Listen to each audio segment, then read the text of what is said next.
That was President Trump's defiant message today for Robert Mueller.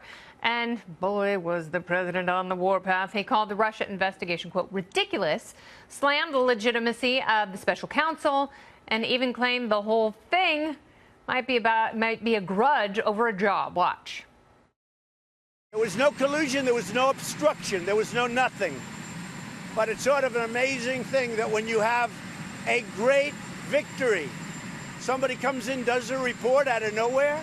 Tell me how that makes sense. Who never got a vote, who the day before he was retained to become special counsel. I told him he wouldn't be working at the FBI.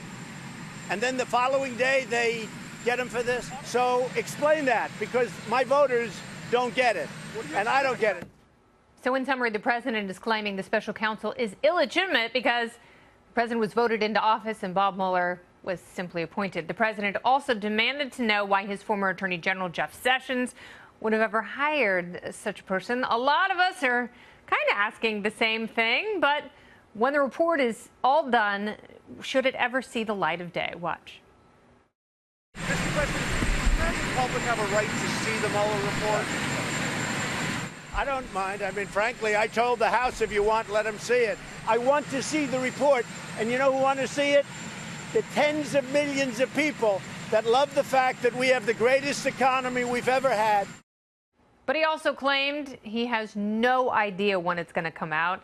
That, I believe, there's reportedly a lot of buzz around Washington that it's going to drop very soon. Regardless, there are a lot of questions about when that will actually happen and what happens when it does drop. House Speaker Nancy Pelosi once again doubling down, telling fellow Democrats to get off the impeachment bone, arguing it's a waste of time and it could end up being, quote, a gift to the president. There's also a little matter of a guy named Gregory Craig. We talked about him last night, a former Obama White House attorney who could reportedly soon become the first Democrat charged in the Mueller probe for some shady work he apparently did in the Ukraine, just like Paul Manafort.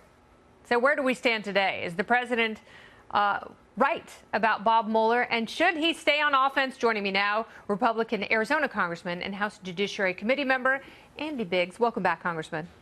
Thanks, Kennedy. Good to be with you. So now the president's team, and there are certainly a lot of articles coming out about how the president could potentially weaponize the Mueller report to his advantage, particularly in 2020. Do you think the president has had some secret good news, maybe from, I don't know, Matthew Whitaker?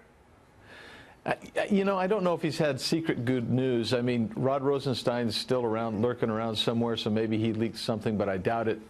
But I think the president is sensing the same thing that even my Democrat friends are sensing, in that this is going to be a nothing burger as far as Russian collusion and even obstruction of justice. So they're going to have to manufacture something. So I think the president feels probably like many of us do. Let's get it out there. Let's go for it. And maybe he knows something we don't, because Bob Mueller has played it pretty close to the vest. And at this point, we don't know when it's coming out. We thought it was going to come out a couple weeks ago, or last Friday, or the Friday before that. And obviously that hasn't happened yet. There's a lot of flurry around Rick Gates, and people are trying to put together that activity with what Bob Mueller has and when he will wrap everything up. It's difficult to say, but Newt Gingrich is saying that if it is tame, and the president is sounding more and more hopeful that it is, does that illegitimize the other investigations going on in various committees in the House? Oh, yeah, absolutely. Those investigations were probably, they were without validity to begin with. But, I mean, the fact that the Jerry Nadler, I mean, that whole thing is just a joke. I mean, 81 people or entities, and you're going to ask them for everything, including my favorite still is Julian Assange. I mean, I can't wait to interview Julian Assange before the world. Of course, that's not going to happen.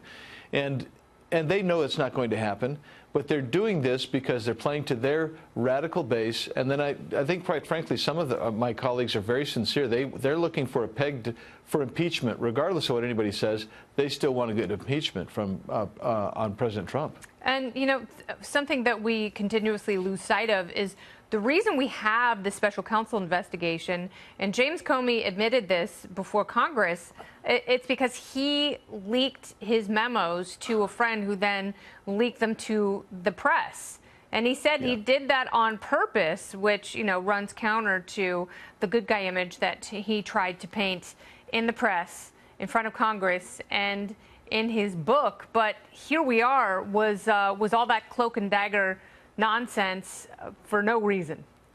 Yeah, I think so. And I wish Mr. Comey would get a chance to be prosecuted for that, because his leak and his creation of the Mueller investigation, which I believe was done to delegitimize this president and which has not succeeded, but it has really been a trial for President Trump and anybody trying to help President Trump get the Republican agenda through.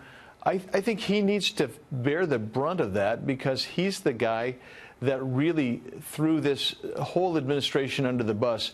And I'm still upset that some of the previous administrators there in the Department of Justice did not rein this Mueller investigation in, because it has gone like Topsy beyond its original scope. Well, it just goes to show how powerful the FBI director and how powerful that position has become. And we also have to make the connection between James Comey, the surveillance power, the power, in essence, to warrantlessly snoop on people suspected of doing almost nothing, and Christopher Wray. And we really don't know if there is a check on that kind of power and if that can be weaponized in the future.